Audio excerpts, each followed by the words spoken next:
Hey guys, it's Core Ross and welcome back to Busting Rainbow Six Siege. Today we're taking a second look at the sound. So in the last episode we went over the details of how the Rainbow Six Siege's sound engine works, and it was surprising. So this episode, now that we've gone and figured all that out, we can actually go back to the more traditional busting and confirming myths.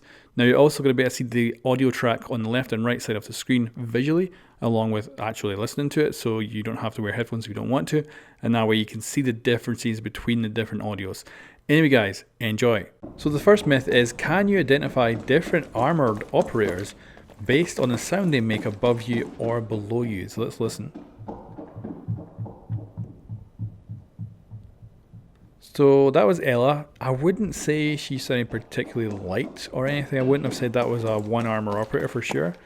Now she's going to head downstairs. Let's listen to what she sounds like below.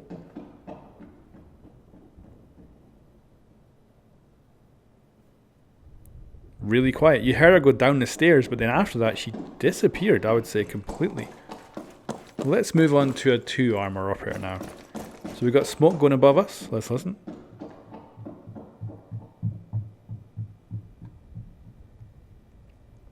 I do feel like that was slightly louder, but I'm not sure. Now let's have him go down below us.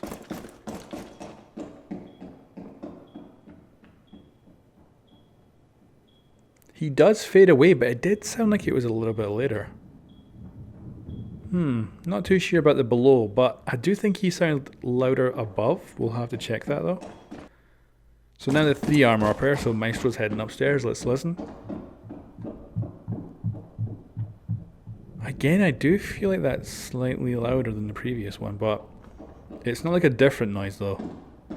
We'll have to listen to it side by side. And Maestro's now going to head downstairs. Let's listen.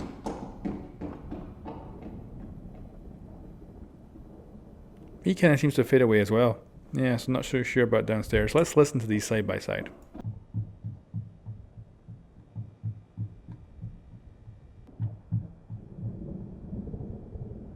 I think they all sound the same. I think they sound exactly the same. But let me know what you guys think in the comments below. But let's also do a side by side of the operators as they're running below us as well. So let's listen.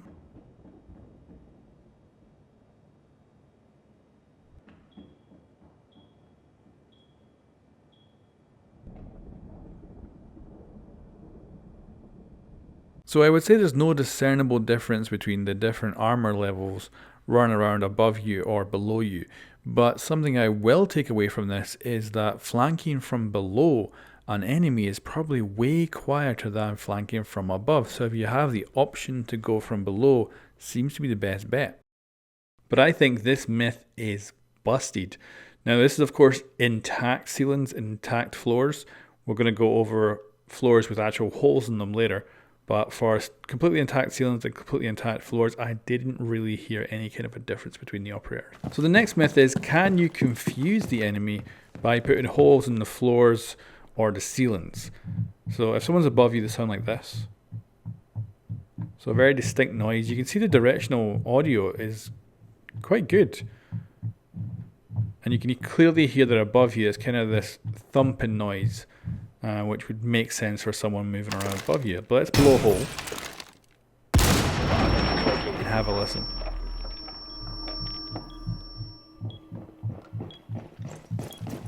So we still get that kind of, I don't know what you'd call it, reverberation coming through as they walk around with their feet, but also they sound actually like they're on the same level as us. Like that audio is just like they're on the same level, except for the kind of feet noises that we also add to it. Like this is the operator on the same level as us. And it's almost exactly the same noise, except for that little addition to the feet bouncing around.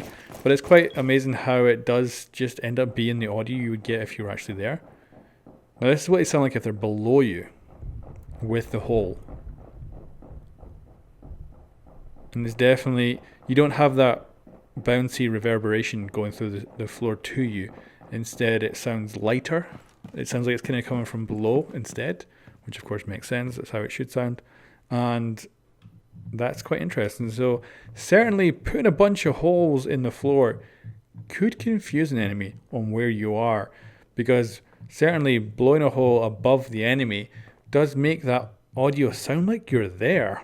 You know, apart from that little bit of the feet added in, it really is very similar to you actually running around on the same level as them.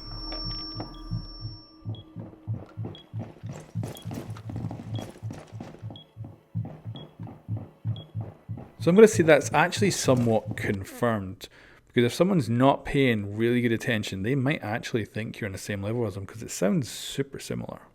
Drone holes are completely insulated to sound. So in the last episode we found out that a buzzing phone wouldn't ring through a drone hole, which I was quite surprised by. But I thought, what about gunfire? So here's Ella shooting on the other side of this drone hole. And like almost none of the audio is getting through. She has to actually shoot the drone hole, and specifically on our half of the drone hole for it to propagate to our side, which is interesting. And yeah, just listen to it. It is so muffled. She could be hundreds of meters away firing her gun. It's mental. This is definitely going to change how I position my drones, because sometimes I would put them on like other side of drone holes, not necessarily looking through, but in a way that I could hear. But now I know I really shouldn't. I should park my drone somewhere on the other side of that drone hole to actually get good audio. Now, we're going to have Ella also put down one of her concussion mines, which will detonate through the drone hole. But listen, you hear the effect, but you did not hear the detonation. So if we actually take that mine outside, go for the same distance away, this time you hear the detonation. So those drone holes just do not propagate noise at all. So it is completely insulated. So that is confirmed. And it's a big surprise to me. I wasn't expecting that. Gunshots through barricade and glass window. So we found out that this setup, the barricade and the glass window, is incredibly good insulator last time. And if you notice, there's a threat indicator popping up on my screen every so often. And that's because Ella is on our side of the window actually shooting. She's directly on our side. And you can hear it. But again, it sounds like it's freaking far away. So the barricade and glass does reduce audio massively. Like, listen to this. So just even breaking that external layer gives you much better audio into a room or out of a room if you're defenders. So again, that is confirmed. Like, that is amazing insulation from audio. I really don't think that would be enough in real life. Like, if someone's firing a gun inside a room, even if it's got a wooden barricade, I think, wooden barricade and a glass window, I think you would probably hear it. So I'm surprised by that. Now, I wanted to test whether you could hear someone walking on a destructible surface above you or a non-breachable surface above you. So listen to this.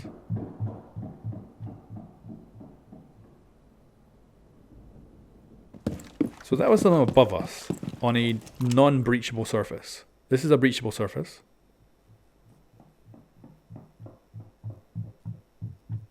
I do think it does sound different. Like, the non-breachable does sound like harder. Like, it really is a more solid surface, like it's concrete or something. Whereas the breachable one does sound like it's just a little bit softer. So I think there might be a difference here. I'm going to say plausible, but I think I might need to test that more, potentially on different maps to get a better idea. But for the moment, I'm going to say that's plausible. Now, that made me think of another possibility. Could you hear someone walking on a solid floor and then move into a roof hatch? Because then you could blow the roof hatch and get them down and kill them. That would be sweet, right? If you could hear it. So I spent a lot of time upstairs right now running around on the solid floor, and then also spent a lot of time moving on the hatch. But I cannot hear a difference between them. Have a listen.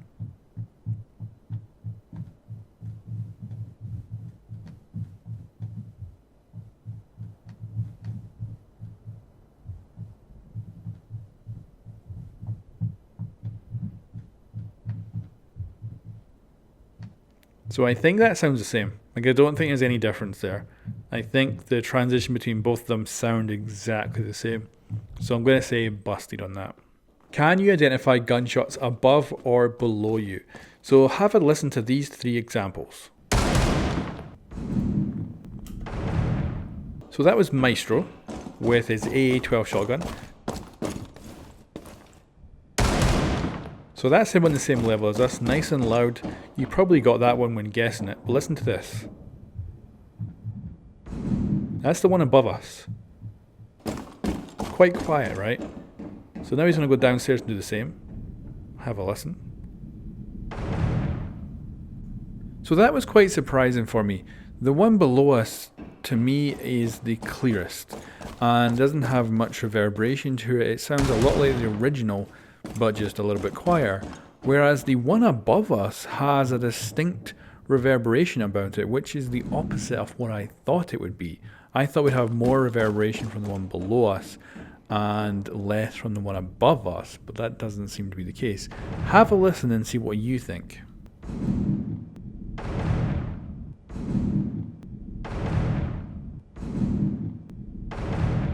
So there we go. That was interesting. I'm gonna say actually plausible on this as well, because unless you're perfect at it and get really good at identifying the audio, you're probably gonna find that actually quite difficult to determine that that was above or below you. But you guys can let me know what you think in the comments below. So there you go, guys. That is the end of this episode of Busting Rainbow Six Siege. I hope you learned a lot from this. I certainly learned a lot testing all this stuff, and really, I'm very surprised by how a lot of the sound works in the game and how much I've not really been paying attention to it. So for the most part, when playing, I definitely haven't been picking up these little things that could help me in the future.